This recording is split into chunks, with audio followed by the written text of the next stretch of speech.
Muito boa tarde a todos presentes aqui na loja Conde Saint-Germain e também aos que estão em linha.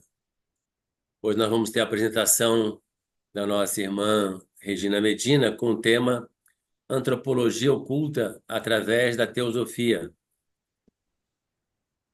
Regina, seja muito bem-vinda. Luiz, Fernanda. E nós vamos fazer a apresentação que vai ser gravada e, ao final, nós vamos deixar as perguntas para o final para a gente poder, então, compartilhar perspectivas sobre esse tema, tá bom? Regina, então, seja muito bem-vinda e estamos todos ouvidos a você. Vamos Obrigado. lá.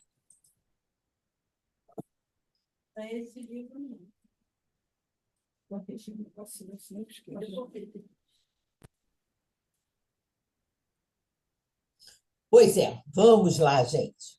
Olha, esse assunto é muito interessante e dá muito pano para manga, porque a gente fica vendo o seguinte: ainda sabemos muito pouco da nossa história. Esse livro que nós estamos estudando, que é o foco justamente da palestra, ele dá uma ideia desde a nossa saída de outro sistema, da Lua, né, para vir viver esse planeta aqui. Muitos, inclusive, foram. Nós devemos ter sido, a maioria, animais nessa outra cadeia da Lua, né? E estamos aqui já na forma humana, e os mistérios são muitos. O ser humano realmente não sabe qual é a verdadeira de onde ele veio. Nós não sabemos direito. Até esse desenho que eu coloquei aqui, eu coloquei porque eu achei muito bonito, mas a gente não pode nem saber se é exatamente isso. Nós sabemos que tivemos muitos seres, muitas tentativas de evolução no planeta, muitos homens que não deram certo, né? É o que conta a ciência, mas a gente tem mais ou menos uma ideia e algumas fontes também ocultas sobre isso. E não é ainda uma coisa perfeita, mas vamos ver se algum dia será, né? Bom, vamos ver as esquisitices primeiro. Por exemplo, habitantes das Américas, né? Tem um deus, né? Um deus que é esse aqui, representado assim lá no México, né? O Quetzalcóatl, que se diz que era branco, barbado e de olhos claros. Como do outro lado do oceano, num continente que não tinha sido nem não se tinha contato nenhum com o oceano, com a Europa, por exemplo, né? Ninguém nunca tinha visto alguém com essa pinta, né? Mas isso está registrado nas histórias dos povos da Mesoamérica. Outras coisas estranhas. Nós sabemos que os nossos povos aqui da nossa América, principalmente aqui da América do Sul, eles vieram provavelmente de um outro lugar muito longe, entraram ali pelo Alasca, foram descendo, é o que consta, né? Indígenas. Mas tem coisas muito estranhas. Nós temos, por exemplo, essa aqui, que é uma reconstituição de uma pessoa que botaram o nome nela de Luzia. Ela tem simplesmente, essa Luzia, 15 mil anos. Uma época que se achava até que não tinha ninguém aqui na América do Sul. Mas o crânio dela e de outras que estavam com ela, em Minas Gerais, mostraram que isso não é verdade. Há 15 mil anos já existiam pessoas aqui nesse lugar, poucos mais tinham, e que ela tem uma aparência que não tem nada a ver com indígenas, é mais parecido com outros continentes, né? Então, como é que explica isso? Não explica. Simplesmente o que não se sabe não se explica. Esse crânio alongado é outro grande mistério, que ninguém sabe direito por que é, por que não deixa de ser.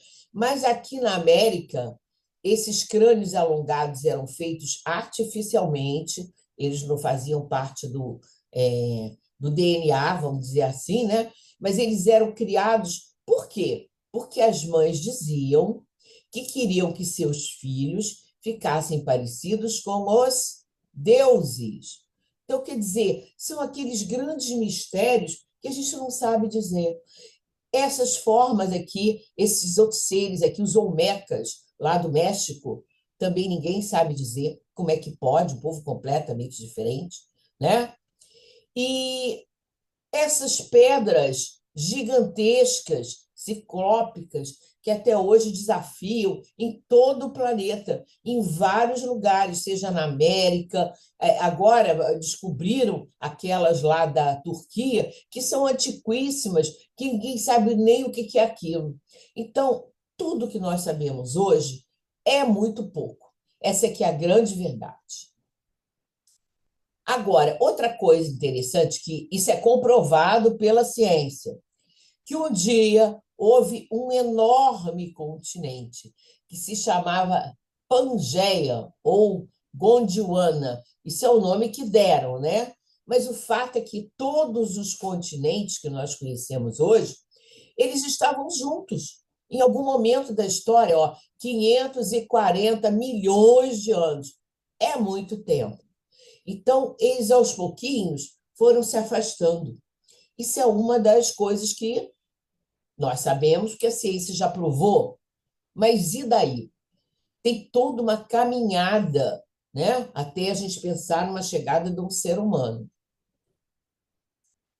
Isso aqui, só para curiosidade de vocês, eu descobri que lá em Búzios tem uma coisa, uma placa numa rua lá, dizendo o seguinte, que um dia a cidade que hoje nós chamamos de Búzios, né, aquele local ali, foi uma cordilheira imensa, tão grande quanto o Himalaia.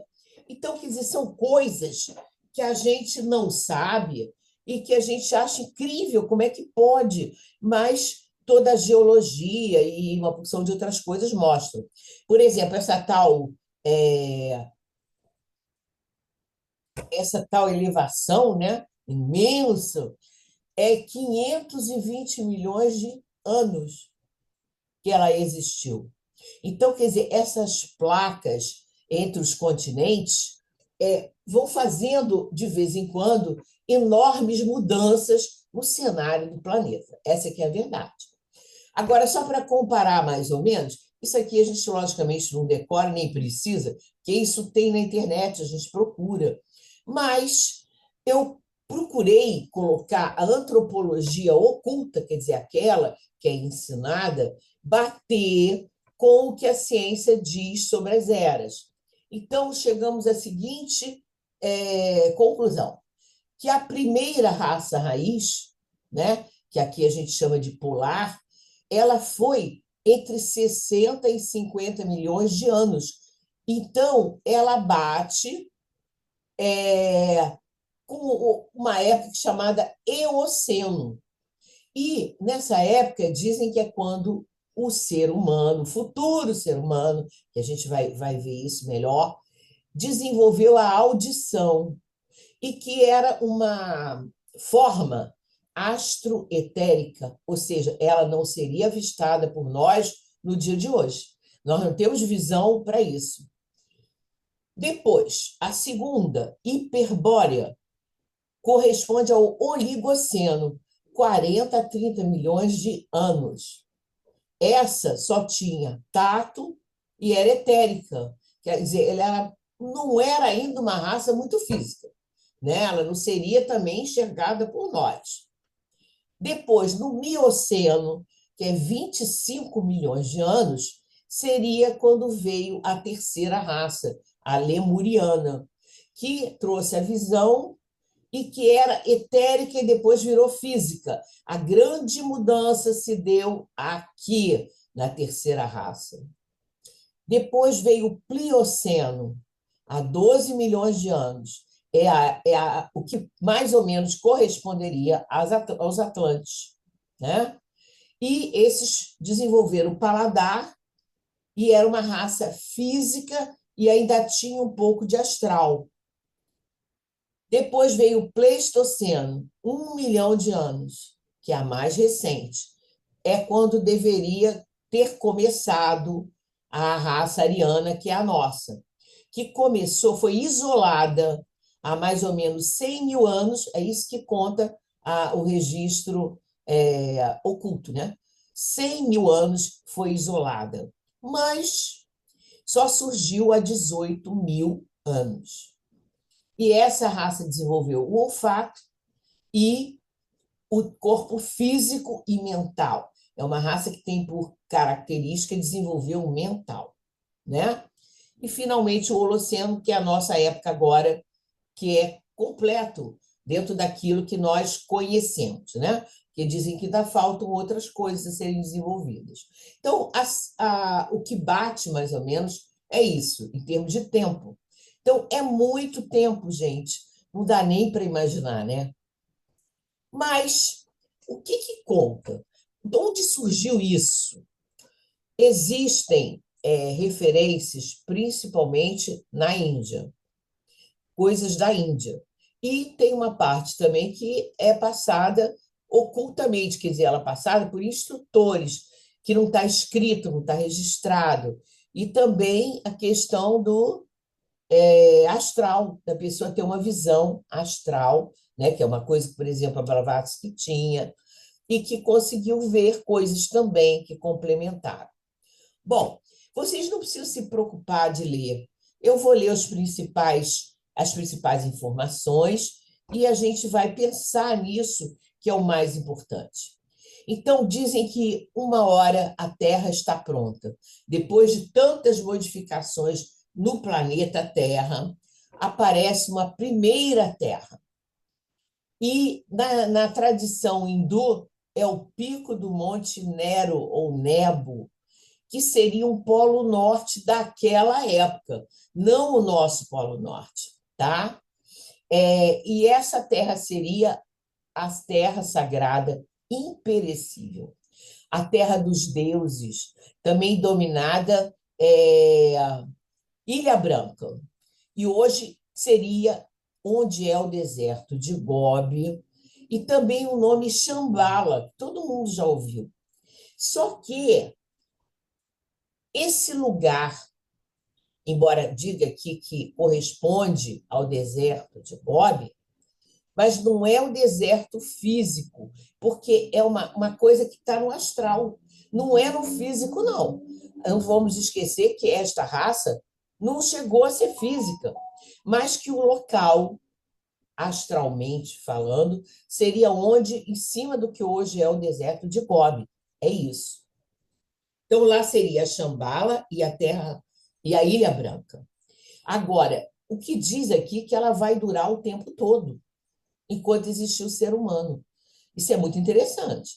Ela é a única cujo destino é durar do princípio ao fim da ronda, no caso da nossa. Foi o berço do primeiro homem e será a morada do último mortal, tornado divino e escolhido, para ser a semente das sementes das humanidades futuras. Ela é o berço de cada uma das raças, todas sob o governo do Senhor da estrela polar.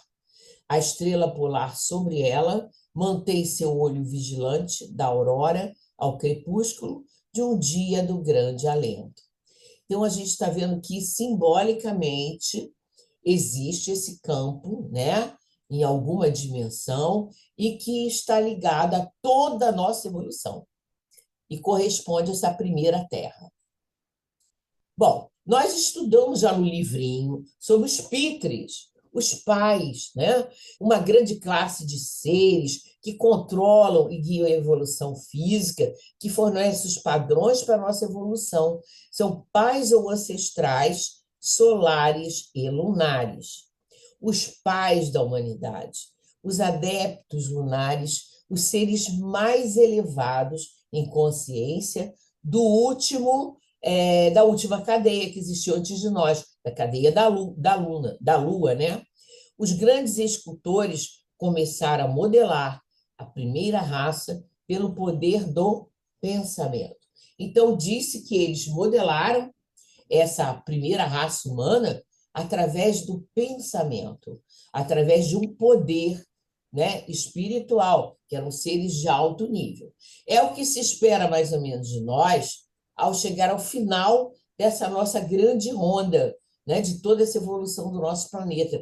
Nós deveremos atingir esse ponto. Os que não atingirem serão jogados para outra humanidade que vai surgir no outro planeta, como aconteceu aqui no nosso planeta, que os seres que estavam na Lua e não chegaram a esse grau de evolução vieram para cá.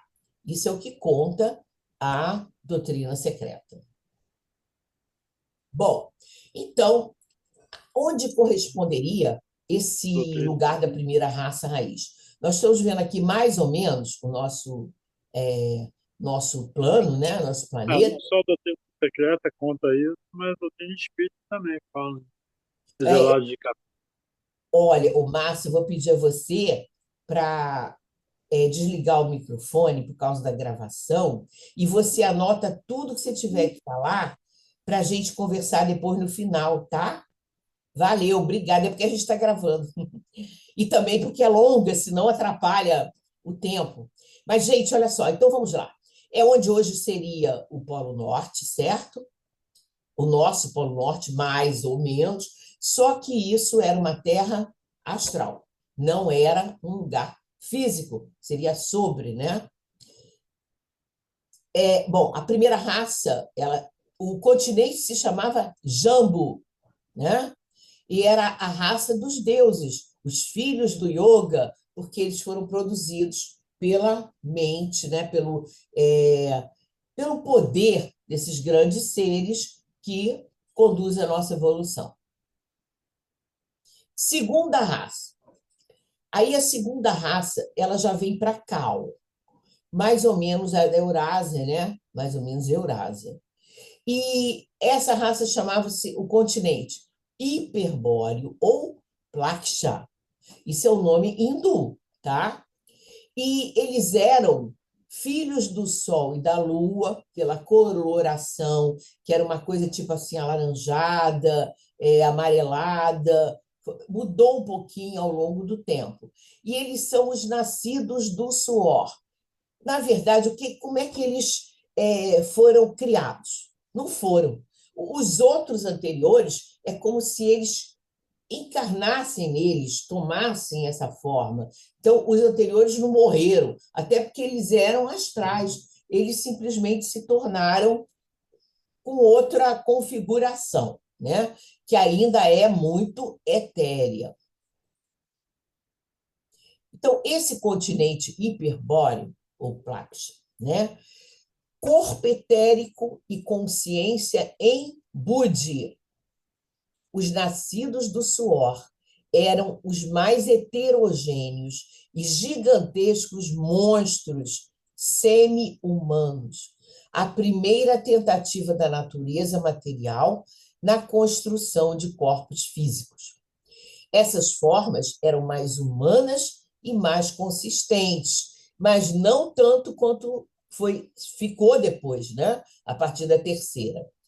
E ela era filamentosa, tinha 2 sentidos, audição e tato. Elas ouviam gritos, sons uma da outra, uma coisa muito inconsciente, né? E consciência do fogo e da água, filhos do sol e da lua, pai amarelo, fogo, e mãe branca, água.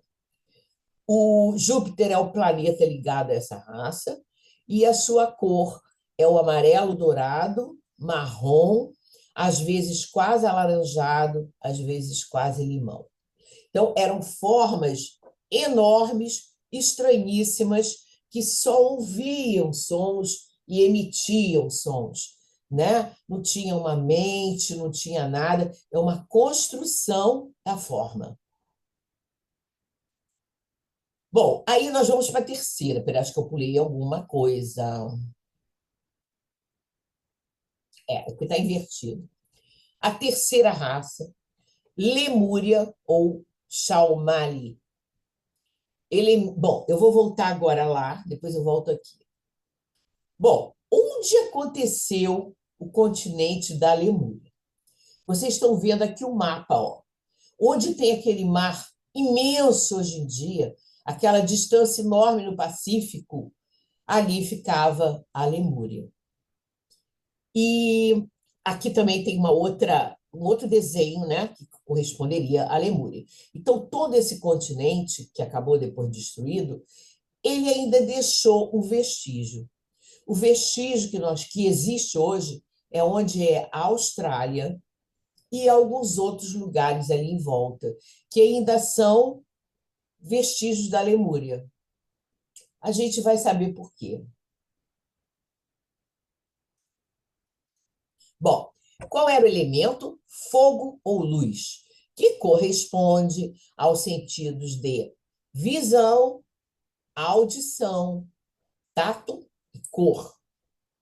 Bom, disse que no meio da existência da Lemúria houve uma grande mudança climática, deve ser questão de polo, provavelmente também aquela coisa do polo inclinou-se, né? O eixo da roda inclinou-se. A Terra deu uma mexida. Resultado, o Sol e a Lua, eu estou lendo o que diz as Escrituras, tá, gente? Deixaram de brilhar sobre essa parte e a população conheceu o gelo, a neve e a geada. Os homens e as plantas diminuíram de tamanho. Esse nome Lemúria, a ciência que deu, porque ele foi dado por esse cientista, Sclater, tá aí, né, que chegou à conclusão da existência deste continente através de pesquisas geológicas. E também havia animais como o lêmure, que está aqui, né, o lêmure, ele só existia naquele lugar. Então, ele achou aquilo muito estranho e resolveu dar esse nome em homenagem a esse bichinho que só existia ali. Ficou isolado esse animal naquele lugar, né? Eu ficar aqui umas fotos que não dá para ver muito bem, mas a gente... Bom, eu não estou vendo, talvez vocês estejam, não sei. Mas esses homens, que a gente diz homens, no início não era bem assim. Eles se tornaram homens depois. Eles eram os primitivos, eles eram de corpos macios e viscosos, que é o que se chama de suor. Vagos prenúncios de sexo. Desenvolveram uma casca e forma ovalada, que se chamava ovo. Ovo, né? Eram andrógenos, com contornos mais humanos. Mas eles eram, obviamente, uma forma esquisita. E a gente tem que ver que, por exemplo, a nossa aura, por um acaso, tem uma forma oval, né? O embrião, embora nasça na barriga da mãe, mas é como se fosse também um ovo, né? É a proteção ali do útero da mãe. Então, essas coisas acompanham, né? A história, vamos dizer assim, está lá mais ou menos registrada. Agora, esses andrógenos, a descrição deles é uma coisa estranhíssima. Eles teriam 3 olhos, 2 dianteiros, com os quais procuravam comida no chão, e um posterior, que seria centro da visão astral. Eu achei aqui uma figura que mostra um olho aqui atrás. Isso é uma figura, um desenho, claro, né? E essa aqui mostra, né, das tradições também, um olho aqui na testa, né? Aquele olho central. Os cíclopes também são descritos dessa forma. Estrutura sólida, os ossos. Ainda um animal destinado a atingir o gênero humano sem mente. Existe uma tábua na Suméria, uma daquelas tabuinhas cuneiformes que foi achada, né, e traduzida, que diz que os homens comiam e bebiam água como os animais. Então, a gente vê que existem uns registros, tipo lenda, em tudo que é lugar, falando de gigantes, falando de seres muito estranhos. Cíclopes, humanos com o olho aparvalhado e lúgubre, luzindo acima do nariz chato e uma mandíbula sobressaindo-se. Mas parece que a visão deles era mais ampla do que os 2 olhos que apareceram depois. Inclusive, eles tinham uma visão que nós não temos mais. Eles tinham visão astral. Bom, agora uma curiosidade que eu descobri pela internet. Essas coisas da internet são muito complicadas, mas isso aqui é uma coisa muito antiga, tem mais de 10 anos que eu descobri. Se é real, se não é real, a gente nunca sabe. Mas parece que é.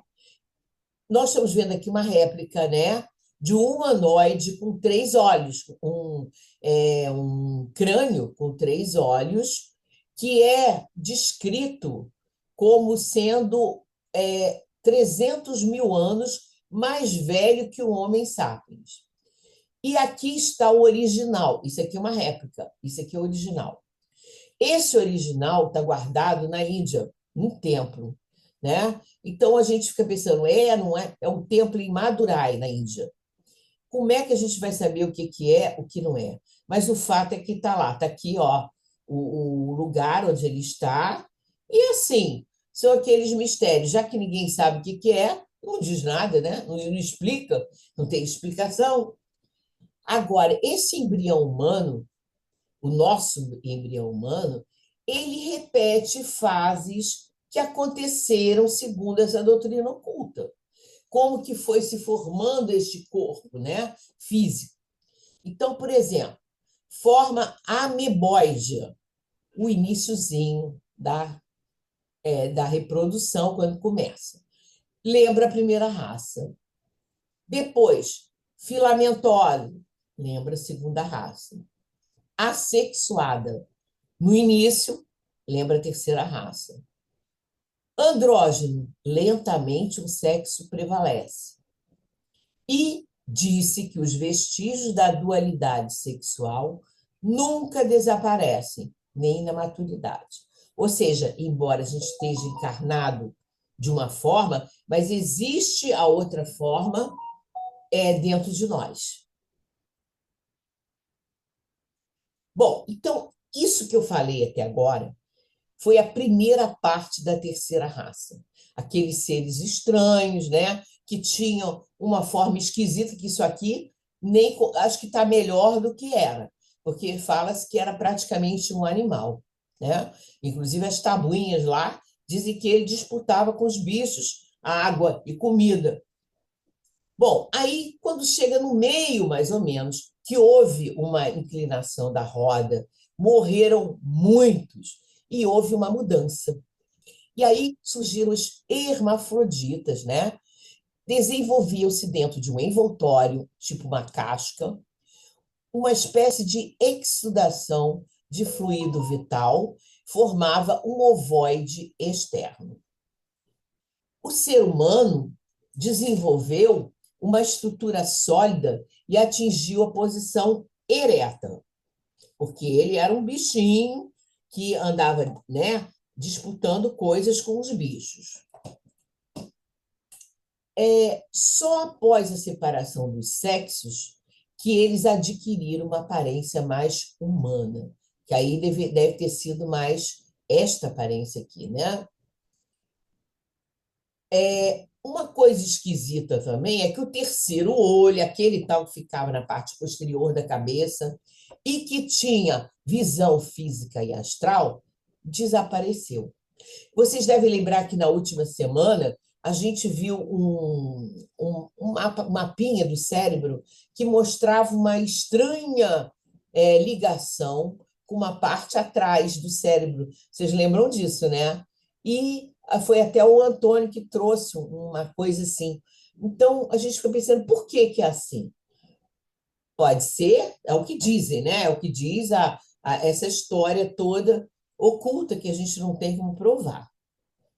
Bom, a gente sabe que cada raça tem 7 sub-raças. Então, até a terceira sub-raça, né, era uma coisa. Depois começou a mudar. Até a quarta sub-raça dessa terceira, diferenciados dos animais, só a partir da quinta começou a chegar o primeiro grupo menos desenvolvido dos píteros lunares. Olha que interessante. Nós sabemos que nós habitamos a Lua, né? Segundo esse ensinamento. Mas, assim, surgiu a Terra, veio todo mundo junto? Não. Cada grupo humano desceu, baixou, no momento que lhe era adequado. Dizem, por exemplo, que nós, que assim temos uma mente boa, já temos uma grande compreensão de muita coisa, somos estudiosos, estamos aqui, a gente não baixou antes da Atlântida, não. Mas, antes disso, os que foram animais e que começaram a ser humanos começaram a descer, né? Então, só a partir da quinta é que o primeiro grupo, menos desenvolvido, começou a baixar. E os mais desenvolvidos só encarnaram na raça Atlante. Pode ser o nosso caso, né? Pelo desenvolvimento mental. O problema é esse, é a mente, é o grau que você atingiu de consciência e de mente. Ninguém que apresente uma dose razoável de cultura mental ou espiritual viveu nesta época. Então, isso é muito esclarecedor, gente. Antes da separação dos sexos, os reis divinos vieram à Terra, tomando a terceira média as suas melhores formas.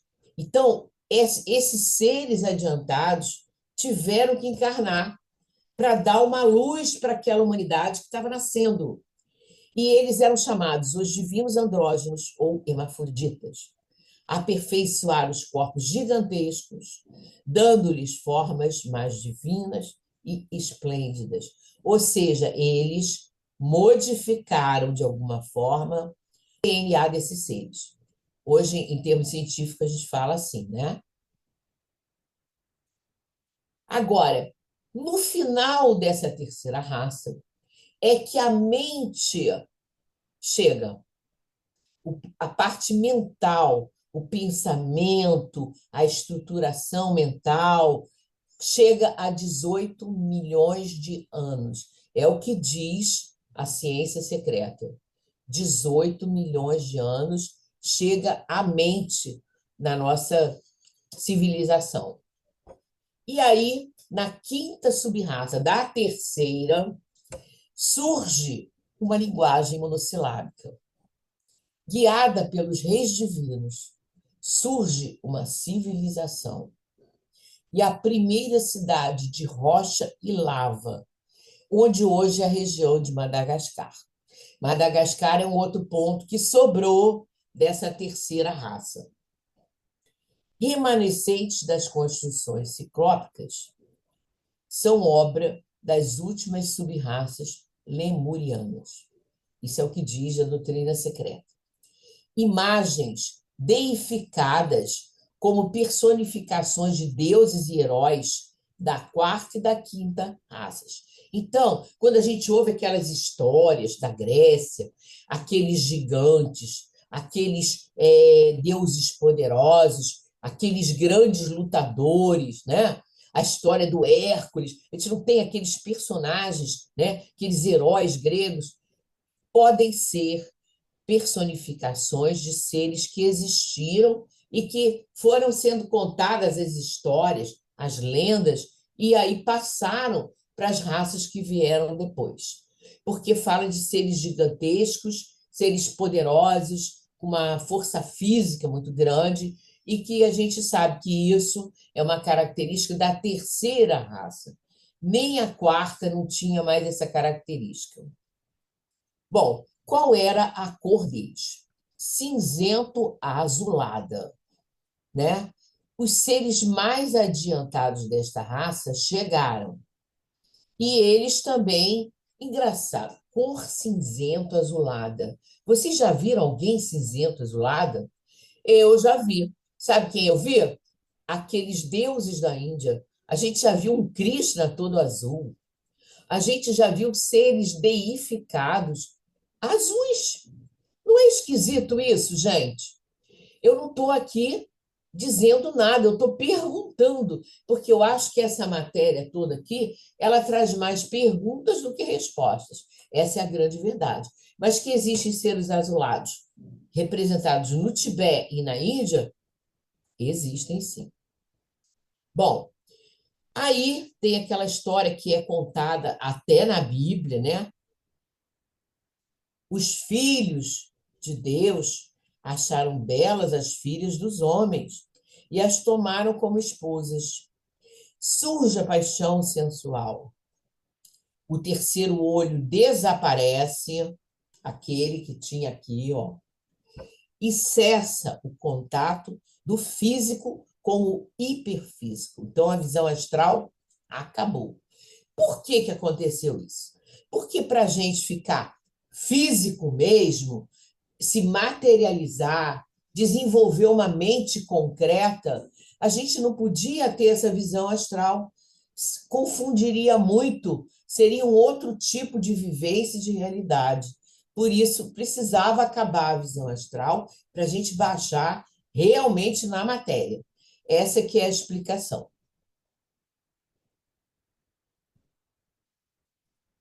E aí, saindo a parte etérica, começa a verdadeira civilização aqui, material, para valer. Os seres vão se tornando materiais. Então, os lemurianos, eles eram homens da terceira raça, gigantes e hermafroditas, mentalmente pouco desenvolvidos e, por isso, também chamados sem mente, e espiritualmente puros até a metade do seu ciclo de existência, quando seus descendentes começaram a nascer heterossexuais, homens e mulheres. Então, aí há uma separação sexual, né? É que começa a ter realmente homens e mulheres. E este foi o primeiro passo para um tipo de reprodução que iria se desenvolver dali por diante. A reprodução sexuada, porque os modos anteriores foram exsudação, brotamento, saía de dentro da forma, uma outra forma, ia brotando extra, igual acontece com as plantas, por exemplo, e até que ela se separava e saía. E teve uma parte que era quase um ovo também, né? Que abria-se e saía o negócio ali de dentro.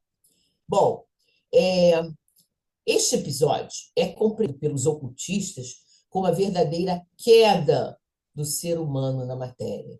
Então, aquela história da queda dos anjos, a queda dos seres humanos, tem um pouco a ver com isso. É o que diz a doutrina secreta.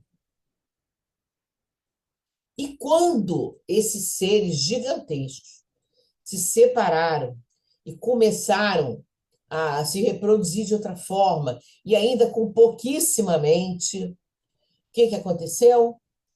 A terceira se separou e pecou, procriando homens-animais. E estes animais tornaram-se ferozes, e os homens e eles mutuamente destrutivos. Até então, não existia pecado, nem vida roubada, matança. Então, todos os homens foram dotados de mente e viram o pecado dos sem mente. Bom, a ciência dizia, hoje em dia não diz muito, não. Hoje em dia já diz assim, o ser humano e o macaco têm um ancestral comum, o que não define absolutamente nada. Mas dizia que a gente viria do macaco, não é isso? A doutrina secreta diz que não, de jeito nenhum. O que estava pronto para ser humano, iria ser humano, já foi projetado para isso. O que aconteceu é que nessa época que houve a separação dos sexos, com pouca mente ainda, os homens daquela época criaram raças intermediárias, raças mudas, que é o caso dos macacos. É o que diz a doutrina secreta, né? E, coincidentemente, a gente diz o seguinte, por que os homens falaram, desenvolveram uma linguagem, desenvolveram uma mente, e aqueles seres não? Se eles são de uma mesma origem, é óbvio que eles não poderiam estar num atraso tão longe do nosso. embora eles manifestem emoções, às vezes até um pensamento, um pouquinho de pensamento, de observar, de fazer as coisas. Ou seja, eles têm algumas coisas em comuns com a gente, mas pouco, e não vão sair daquilo até a próxima humanidade. É o que diz a doutrina secreta. Bom, nessa fase é que vai começar o trabalho espiritual dos nossos protetores, vamos dizer assim, né? Começa a religião, início do trabalho da fraternidade branca. Sendo uma raça de homens tão primitiva, pouco poderia ser ensinado no campo da religião. Regras simples de conduta, preceitos elementares de moralidade, e durante a evolução da sétima subraça, os instrutores divinos ensinaram-lhes uma forma primitiva de culto e transmitiram-lhes o conhecimento de um ser supremo, cujo símbolo era representado pelo Sol. Isso a gente vê em todas as religiões antigas do planeta, né? Nos egípcios, lá aqui na América também, a gente vê esse símbolo do Sol como Deus. Então, diz que isso começou exatamente nessa época, que foi o início do trabalho da fraternidade. E surgiu também uma separação entre aqueles que continuaram fiéis às leis da hierarquia divina e os que sucumbiram aos prazeres dos sentidos da matéria grosseira, voltando as costas aos senhores da luz. A separação desencadeou guerras. Os mais puros deslocaram-se para o norte, os outros para o sul, leste e oeste. Fizeram aliança com os elementais grosseiros e passaram a adorar a matéria, de preferência ao espírito. Esses foram os pais dos Atlantes. Olha que interessante. Justamente os que mais arrumaram confusão é que foram os pais dos Atlantes. A gente quer que as coisas sejam sempre direitinhas, arrumadinhas, mas não é bem assim que a banda toca, e isso a gente vai vendo até ao longo da história como é que muitas coisas mudaram com muito sofrimento, com muita coisa, porque não deixa de ser uma forma de forçar a haver uma mudança, que se fosse tudo igual também não mudaria nada. Bom, aí vem o fim da Lemúria. Quando a gente ouve essa história da religião, que adorava o sol, a gente já tem vestígio disso histórico hoje. Agora, esse fim da Lemúria também está registrado por várias tradições. Convulsões gigantescas começaram em vasta escala a fragmentar toda a Lemúria. Terremotos sacudiram as terras, vulcões irromperam, e o imenso continente dividiu-se em grandes ilhas, cada uma tão grande quanto um continente. Estas também vieram a sofrer convulsões. Cerca de 700 mil anos antes do período terciário, a Lemúria desapareceu. Devastada pelo fogo, sulcada pela lava, obscurecida por grandes explosões de vapor geradas pelo choque entre fogo e água. Uma a uma, as ilhas afundaram. Das regiões que não foram destruídas, algumas se tornaram parte da Atlântida, outras ficaram isoladas, como o caso da Austrália, onde sobreviventes da terceira raça continuaram a habitar ainda por longo tempo. Então, é muito interessante, né, esse registro, né? Daí a grande diferença dessas regiões que ficaram completamente isoladas, no é caso da Austrália. Bom, nós sabemos que vários tipos humanos tentaram sobreviver, né? Viveram durante um certo tempo, mas não prosperaram, acabaram sendo extintos. A gente só sabe disso pela quantidade de ossos que é achado, às vezes, na Etiópia, em alguns lugares, né? Então, por exemplo, esse aqui é um Ardipithecus, ramidos. Cientistas descobriram na Etiópia uma ossada do ancestral mais antigo dos humanos modernos, que é esse aí, Aperidado de Arde. Ele viveu aproximadamente 4,4 milhões de anos e 1,2 milhões de anos mais velho que a Lucy, aquela que eu mostrei para vocês no início, que é da espécie Australopithecus afarensis. Então, até então, o hominídeo mais antigo conhecido pela ciência. Então, a Lucy era o mais antigo. Depois apareceu essa outra aí, que também é feminina.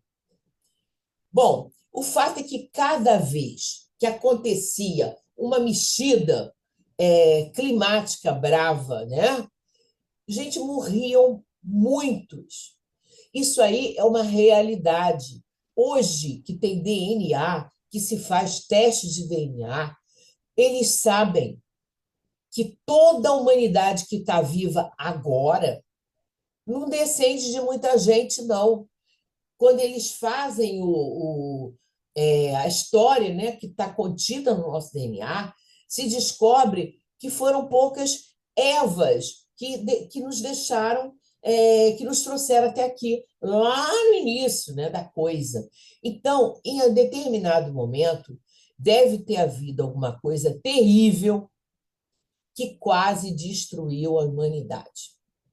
E que essas poucas ervas sobreviventes é que estão no nosso DNA até o dia de hoje. Isso que eu estou falando não é mentira, não, gente. É só buscar na internet e aí a gente fica pensando, existiram algumas ervas, sim, é verdade. E a humanidade quase que foi completamente aniquilada. Eu imagino que foi naquela época que teve, que houve que tudo ficou gelo, né? Que houve todo aquele problema, que a maioria da Terra era gelo, onde hoje é, por exemplo, a América do Norte, tudo aquilo era gelo, era do gelo, foi um negócio muito sério, e deve ter morrido mesmo muita gente. Mas sobraram essas ervas ali no sul da África, e elas que são as nossas mães físicas. São poucas, não são muitas, não. A humanidade realmente assim, padeceu feio, né? Mas existem. E depois os que sobraram, que a gente é só mesmo essa nossa raça atual, e os neandertais, que o pessoal dizia que eram extintos, mas hoje é provado que não, eles descobriram que não, porque o DNA deles está misturado com o nosso. Então, eles não sumiram completamente, não. Então, ficou esse Australopithecus, os neandertais. Aqui tem algumas reconstituições, né, físicas do Neandertal, de um outro, que estão em museus da Europa, né? Mas o fato é o seguinte: a terceira raça acabou. E essa raça também ela atingiu a cor negra. A gente lembra que a gente viu que no começo ela era cinza azulada, mas ela se tornou negra no final. E assim, com essa coisa de espalhar gente para tudo quanto é lado, é claro que vai havendo uma mudança física nas pessoas também. Pelo menos até hoje é o que a gente sabe em termos de ciência, né? Bom, aí vem uma quarta raça, que é a raça Atlante, né? Esse continente dos Atlantes, o outro era Shaumali, esse aqui é Kusha, nos arquivos ocultos. Então, esse continente que deram o nome depois de Atlantes, né? O Platão fala de uma grande ilha que afundou. Só que essa grande ilha foi o final da Atlântida, era o que sobrou da Atlântica. Isso aconteceu mais ou menos em 9.600 antes de Cristo. Era o que diziam os registros do Egito, segundo Platão, porque ele diz que quem passou essa informação teria sido um sacerdote egípcio. Então, essa primeira menção aconteceu em Platão, né? No Timeu. Agora, Atlântida, então, era uma potência naval, localizada na frente das colunas de Hércules, que é ali onde é o Estreito de Gibraltar, mais ou menos, que conquistou muitas partes da Europa Ocidental e da África 9.000 anos antes da Era de Solon, ou seja, 1.600 anos antes de Cristo. Após uma tentativa fracassada de invadir Atenas, Atlântida afundou no oceano em um único dia e noite de infortúnio. Prestem bem atenção nessa frase. Eu vou mostrar para vocês por quê. Atlântida afundou no oceano em um único dia e noite de infortúnio.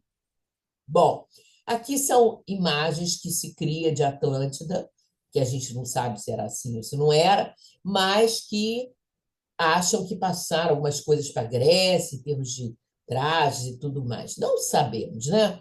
Mas fica assim. Bom, o que era o continente de Atlântico? Ele era no meio do Oceano Atlântico, onde hoje, por exemplo, Ilha da Madeira, alguns lugares que estão lá, podem ter sido Atlântida também. Agora, como ele teve várias fases de destruição no início, ele foi aos pouquinhos sendo destruída, Atlântida, né? Só que teve o que sobrou foi de uma vez só, é o que conta o registro, né? Então lá diz que é em frente a Gibraltar. A gente está vendo aqui, ó, os pilares de Hércules em frente, separando a África da Europa, e que seria um negócio enorme aqui no meio do oceano, que levou esse nome de Atlântico por causa justamente de Atlantes. Tá? Então, estão aqui o mapa, né, mais ou menos, mostrando como é que era. E as 7 sub-raças. Nós sabemos que todas as raças são divididas em 7 delas, né? Então, aqui diz que a primeira foi na Nigéria, num lugar que chama Ashanti. A segunda foi no sul do México, e tem aqui 2 a 3 milhões de anos. Tolteca tem muito a ver com a América do Norte, gente, essa parte aqui, ó. Flórida, Atlanta, há 1 milhão de anos. Turaniana, próxima da África. Semita original, Inglaterra, Escócia e Irlanda. Acadiana, Sardenha, no sul da França e da Itália. Mongólica, Sibéria, Tartária. E etnólogos modernos descobriram vestígios, ainda que poucos, que identificaram. Nesse caso, foi usado o nome atual, Tolteca Mongólica, né? Então, é o que dizem sobre as 7 sub-raças atlânticas. Mas quem foi esse pessoal? Aqui está me atrapalhando um pouquinho. Deixa eu ver se eu consigo mudar o lugar disso aqui, para não atrapalhar o que está escrito. Bom, mas enfim, também não preciso ler tudo. Vocês vão ficar com a gravação e podem fazer isso.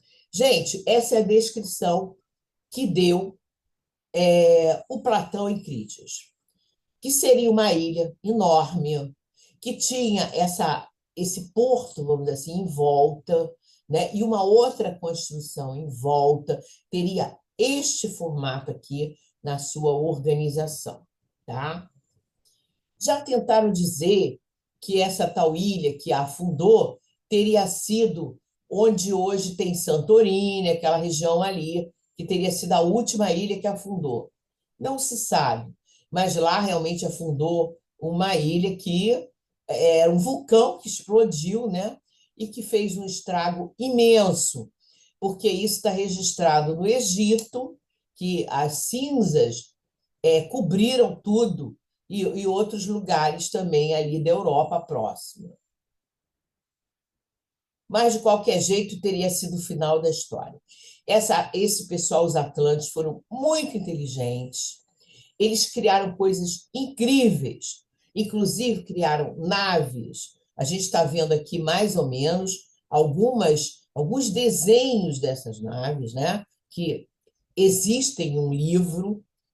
E Olcott se referiu aos conhecimentos aeronáuticos dos antigos hindus em uma palestra em Allahabad, em 1881. Bom, isso aqui está registrado na tradição hindu, basicamente. Contam lá as histórias de guerras entre os deuses, né? Deuses e demônios, e tinha lutas aéreas, coisas que, gente, como é que aquele pessoal poderia ter inventado aquilo? Aquela humanidade atrasadíssima que ficava vendo seres muito mais adiantados que estavam lutando. E tudo indica que isso aconteceu no final de Atlântida, que já estava uma questão de guerra, de luta, e que havia uma humanidade menos desenvolvida que ficou no meio daquilo ali, né? É o que dá a entender pelos registros hindus. Mas o fato é o seguinte: aquele povo que estava vendo aquilo, vamos dizer que eles estivessem vendo isso aqui, eles não sabiam o que era. Então, para eles, isso era uma carruagem aérea que transportavam pessoas, com certeza. Eles sabiam que tinha seres lá dentro e que emanavam flechas de fogo. O que seriam as flechas de fogo?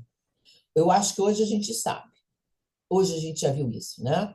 Mas naquela época eles não tinham como comparar aquilo com coisa nenhuma. Uma grande civilização.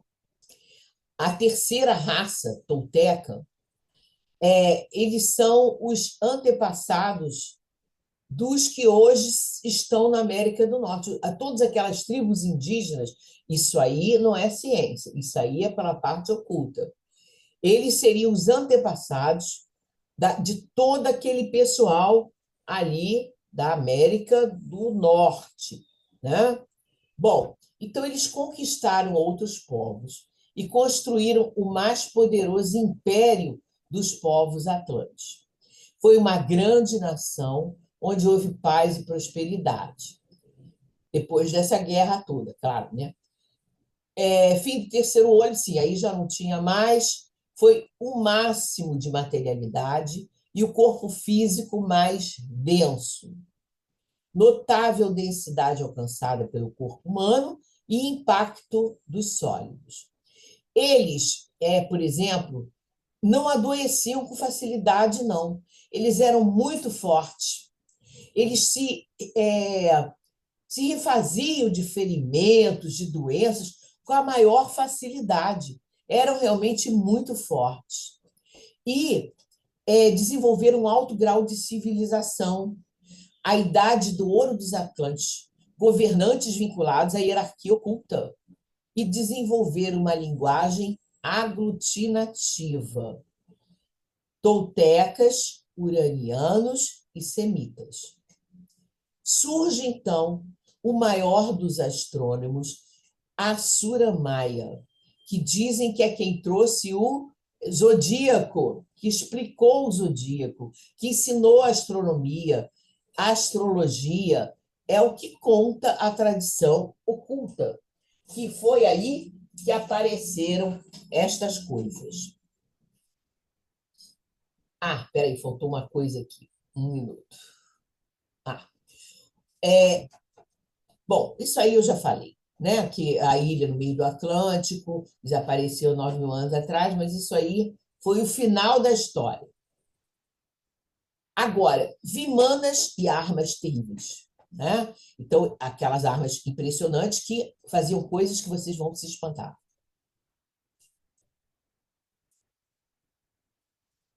Eu acho que eu estou andando para trás, espera aí. Bom, agora, como é que fica a história dos registros? Né? A gente viu aquele registro lá que está do Platão, aí para dizer, isso é coisa do Platão, ele inventou esse negócio que ouviu do sacerdote egípcio, mas tem um problema. O problema é que outras civilizações também mencionam umas coisas estranhas. Por exemplo, esses deuses aqui, ó, Quetzalcóatl, Viracocha, a cidade de Tiahuanaco, na Bolívia, que é um mistério, ninguém sabe direito o que é isso. Dizem que tem, inclusive, pirâmides ainda no subsolo, que não se tira porque não se tem dinheiro, entendeu? Seria uma coisa assim, uma obra imensa, mas que tem. Ninguém sabe o que é isso. Esse aqui é um desses deuses, é justamente o Viracocha. E aonde teria nascido, segundo eles, essa civilização? Teria nascido na Bolívia, onde tem o lago Titicaca. É o que consta dos registros deles. E esse escritor aqui relata que os habitantes da região contavam uma história, né? Que diziam que esses grandes blocos de pedra foram transportados pelo ar ao som de um trombete. Isso é o que consta na mitologia deles. Diversas tradições apontam uma raça de gigantes que realizou as construções no curso de uma noite. Então, essas tradições existem em vários lugares. A gente vê que na Ilha de Páscoa também tem aqueles monumentos incríveis, e ninguém sabe dizer como é que essas pedras eram movidas. São toneladas de pedras gigantescas, que até hoje você olha para aquilo assim, desafia, né? Como que a gente faria a nossa civilização e a nossa ciência para carregar essas coisas? Mas o fato é que eles faziam.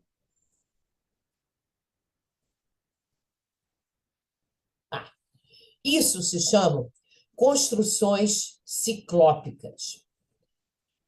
Blavatsky sugere que essas construções ciclópicas de Tiwanaku, que é aquela ali da Bolívia, assim como outras do mesmo tipo, que tem no Peru, tem tudo que é lugar, tem na Índia, tem na Turquia e vários lugares do mundo.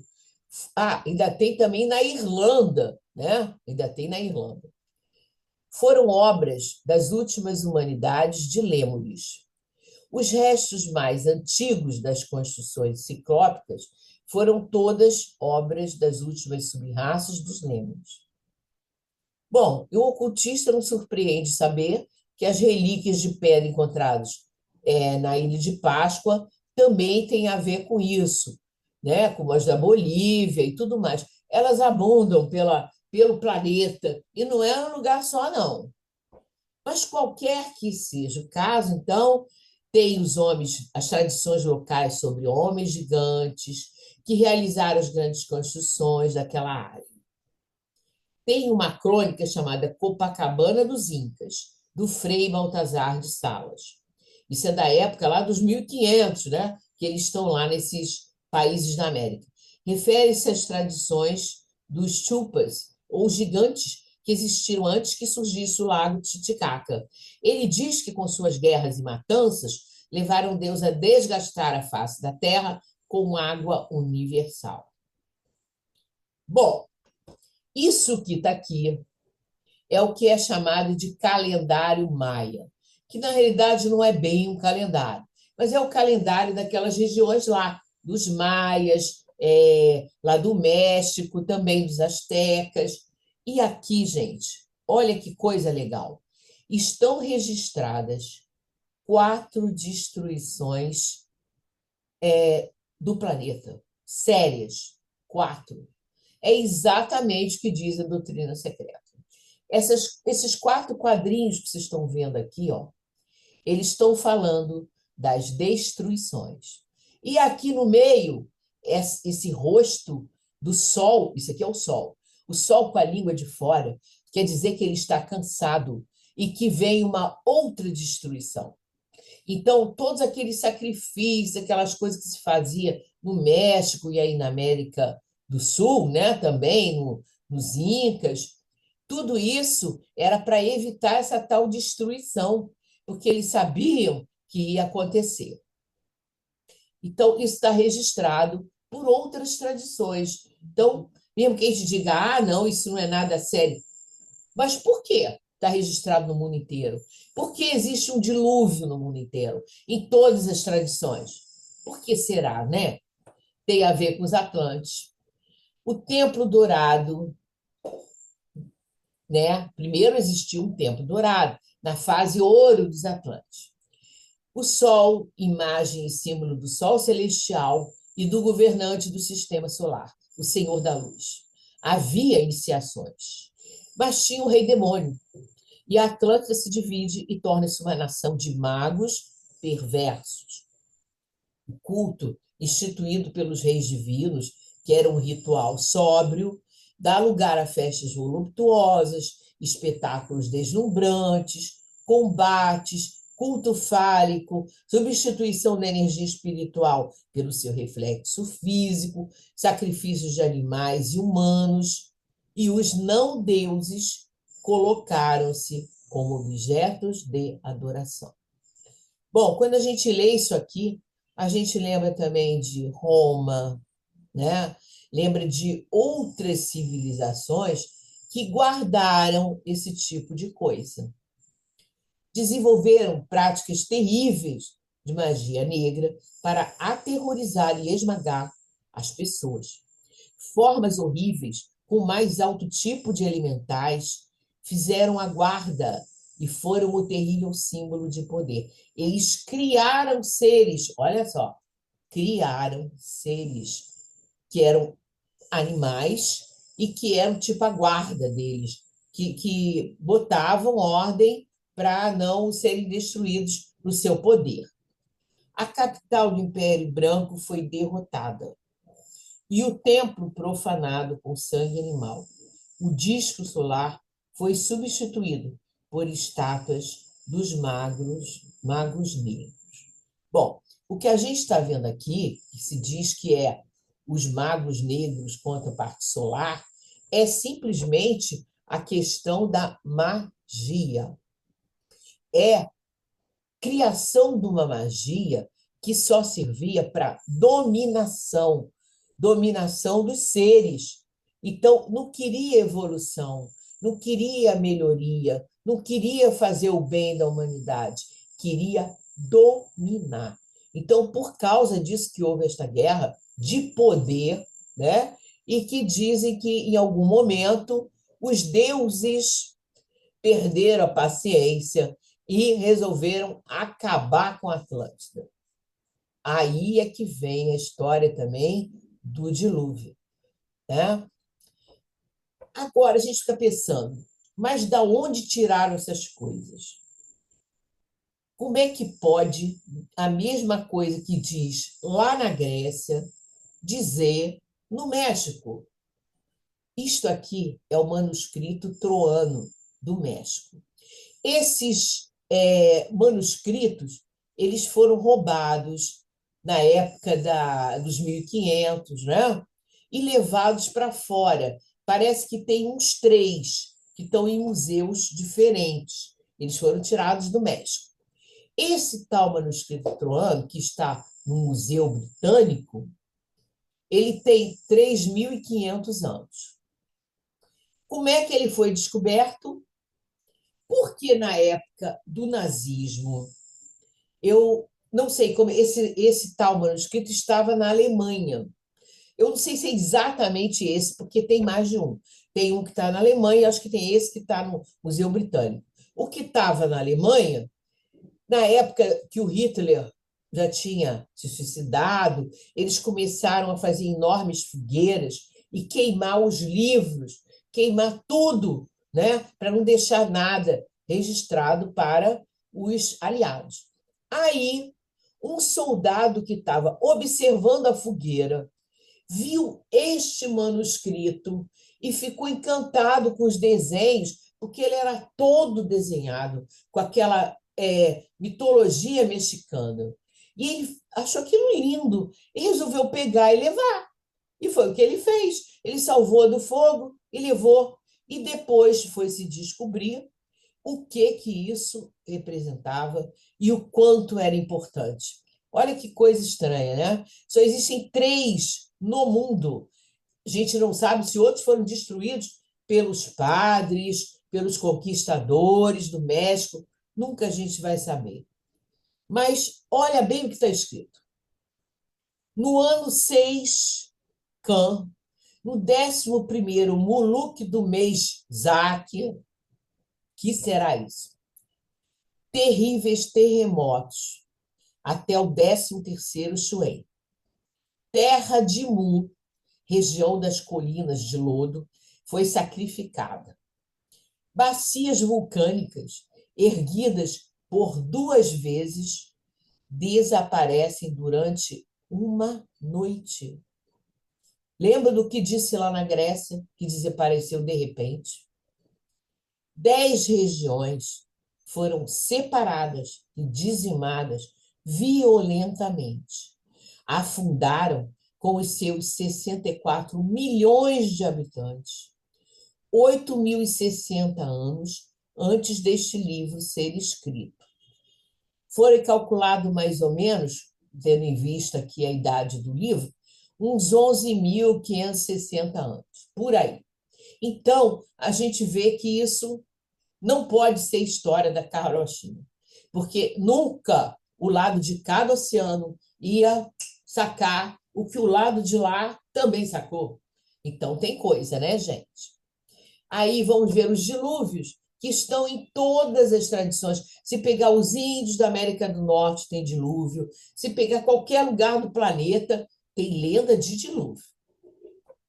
De Shambhala partiu a ordem para o arrasamento da terra. E a glória dos Atlantes desapareceu sob as águas, deixando na literatura dos povos a memória do dilúvio. Os dilúvios aparecem ainda entre os sumérios, a epopeia de Gilgamesh, os judeus, da mitologia sumeriana, a qual é considerada como fonte de onde deriva o texto do Gênesis hebreu.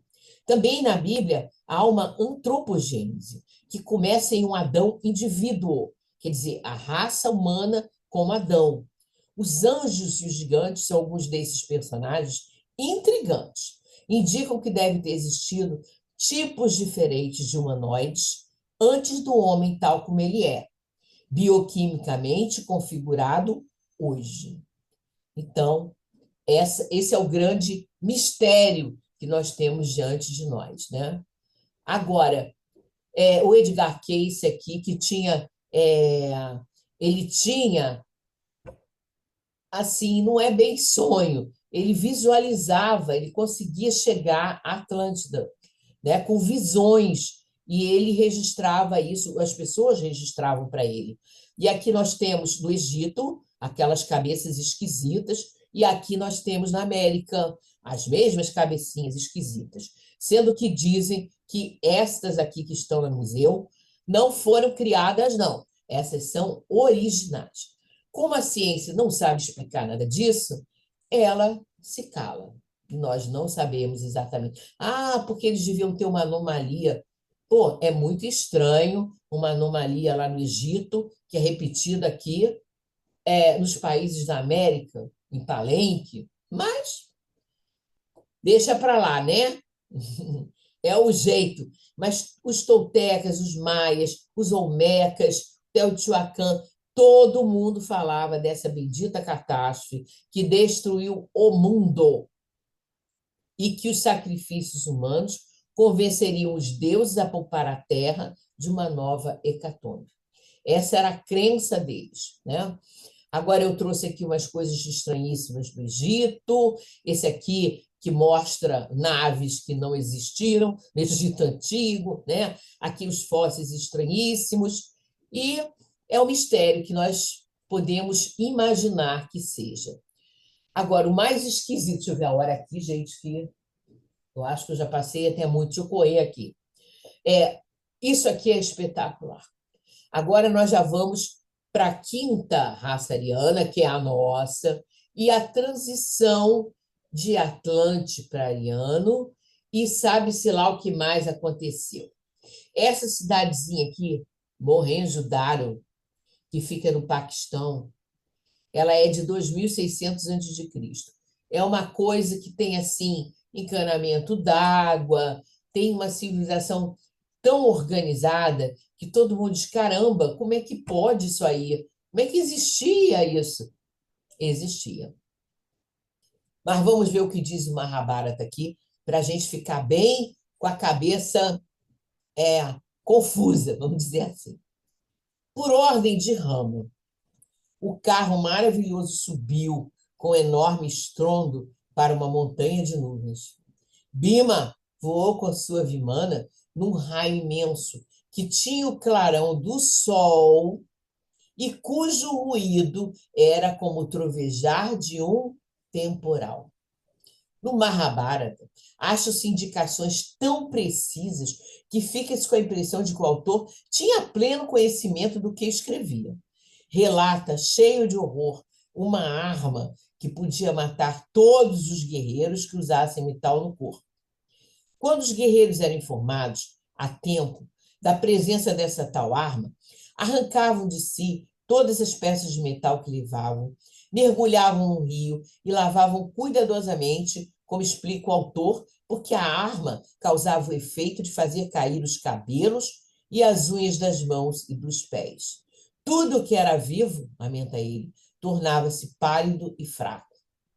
E no 8º livro está talvez o primeiro relato sobre o lançamento de uma bomba de hidrogênio. Olha só, Gurkha, a bordo de uma possante Vimana, arremessou um único projeto sobre a cidade tríplice. O relato usa vocábulos como temos na memória de histórias de testemunhas oculares da explosão da primeira bomba H no atol de Bikini. Fumaça branca, incandescente, 10.000 vezes mais clara que o sol, teria elevando-se com brilho imenso, reduzido a cidade a cinzas. Gente, isso é impressionante. Mas faz de conta que não existe, não se comenta e está tudo certo. Agora, quinta raça ariana. O continente chama-se Krauntia. Europa, Ásia, América, África e Austrália. 79.797. Essas pessoas que formaram a raça ariana saíram antes da catástrofe desse ano aqui, ó. Foi isolada há 100.000 anos, vivia nas montanhas ao norte de Ruta. Essa história de isolado é porque eles escolhem um tipo de ser que tem condições de desenvolver o que eles querem que desenvolvam e isolam, que é para criar um protótipo que depois vai ser dividido com os outros, com outro tipo de humanidade que está mais atrasada. Geralmente é assim que a coisa anda. Surgiu na Ásia Central, onde permaneceu por longa era. Suas subraças: indo-ariana, hindus e antigos egípcios; ário-semítica, assírios, árabes, babilônios e fenícios; iraniana e persas antigos; celtas, gregos e romanos, mas celtas também; espanhóis, portugueses, franceses e irlandeses, são derivados disso aí; teutônica, escandinavos, holandeses, alemães, eslavos, etc. A atual seria o indício da chegada da sexta subraça. Bom, o que sobrou da raça atlântica? Dizem que, por exemplo, os japoneses, os chineses, alguns grupos étnicos sobraram vestígios dos Atlantes. Mas, lógico que eles foram modificados também ao longo do tempo, todas essas raças antigas foram modificadas, os que sobraram, né?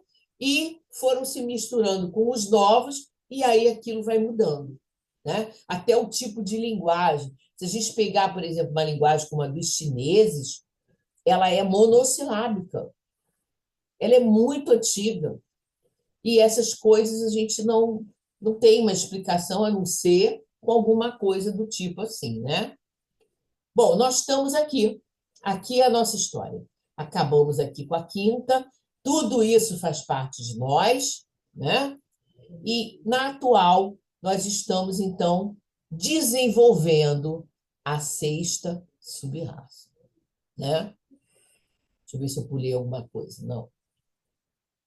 Como é que dizem que será a sexta subraça? Dá para ver que ela vai ser muito diferente, que ela vai ter tipos físicos bastante diversificados, porque isso já é uma realidade no nosso tempo, né?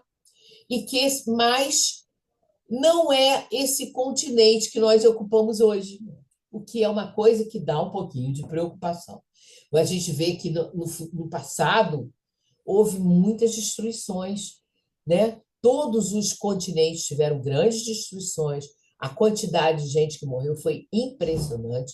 E se é esse o nosso destino, em algum momento, nós não sabemos.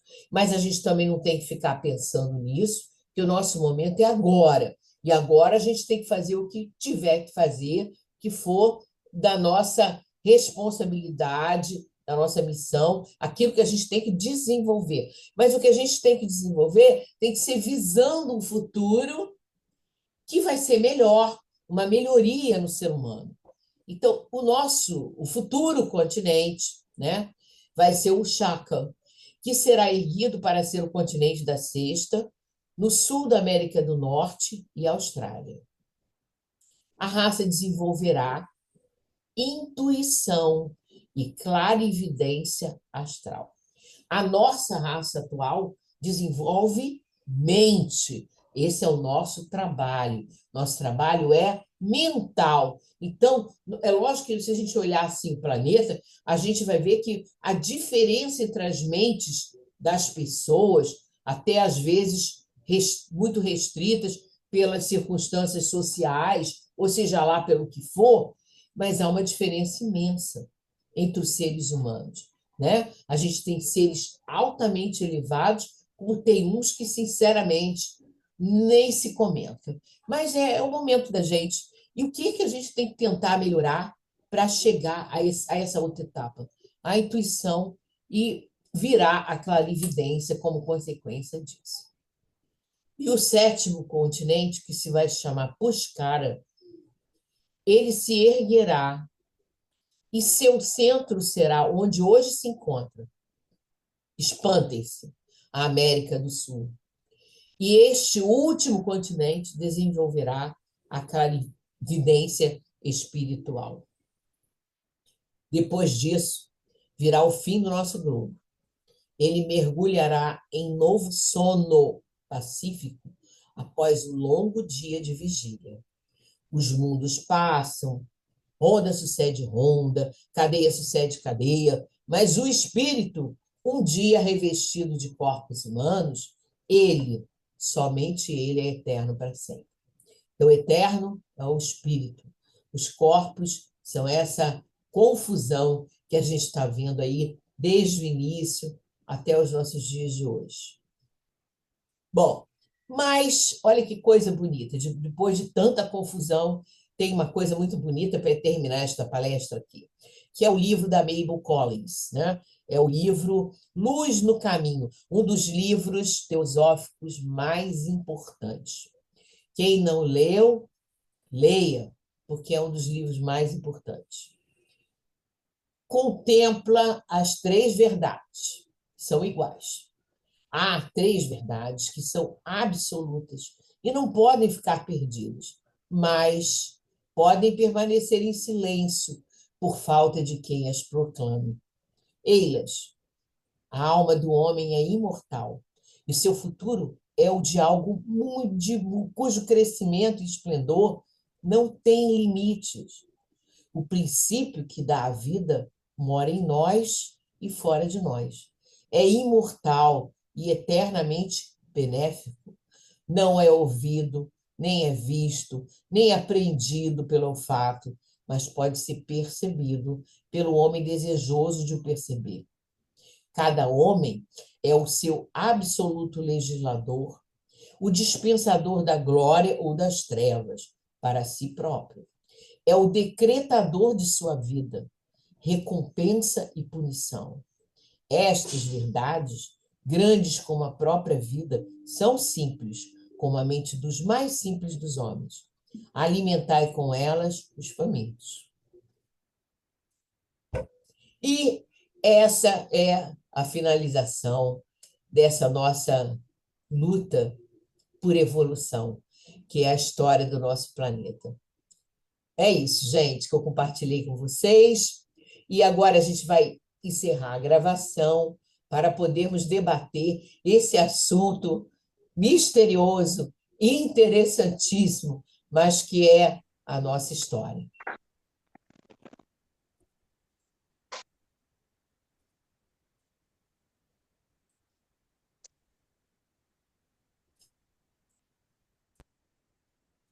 Vou, então, encerrar a gravação e eu espero que tenha ajudado um pouquinho no nosso estudo do livro que nós estamos fazendo, que é justamente sobre essa evolução humana, desde a parte etérica até chegar aqui e a partir daí.